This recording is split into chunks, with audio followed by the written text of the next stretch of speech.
গণপ্রজাতন্ত্রী বাংলাদেশ সরকারের উপপরিচালকের কার্যালয়, সরকারি মুরগি প্রযোজন ও উন্নয়নের খামার, বরিশাল আমানতগঞ্জ।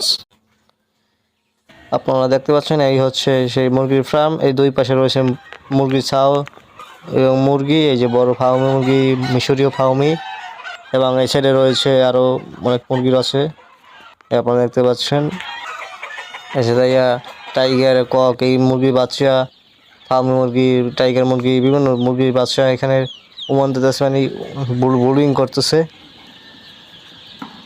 এটা হচ্ছে যে হ্যাচারি ভবন আপনারা দেখতে পাচ্ছেন। এর ভিতরে এই যে মুরগির বাচ্চা ফুটছে আজকে অনেকগুলো। এই যে মুরগির বাচ্চা নিতে আসছি, আপনারা দেখতে পাচ্ছেন এই যে মুরগির বাচ্চা প্যাকেট করে দিতেছে। আমার এখন একটু এই যে আপনারা দেখতে পাচ্ছেন এগুলো হচ্ছে হ্যাচারিং মেশিন, ইনকিউবেটর, অর্থাৎ হ্যাচারিং মেশিন বা ইনকিউবেটর। যে মেশিনের ভিতরে যে হাজার হাজার ডিম রাখা আছে এখানে এই ইনকিউবেটরের ভিতর। এখান থেকে আবার ডিম প্রায় 20 থেকে 23 দিন পরে বাচ্চা বের হয়। এগুলোতে ডিম রেখে মেশিনের ইনকিউবেটরের ভিতর দিয়ে দেয়।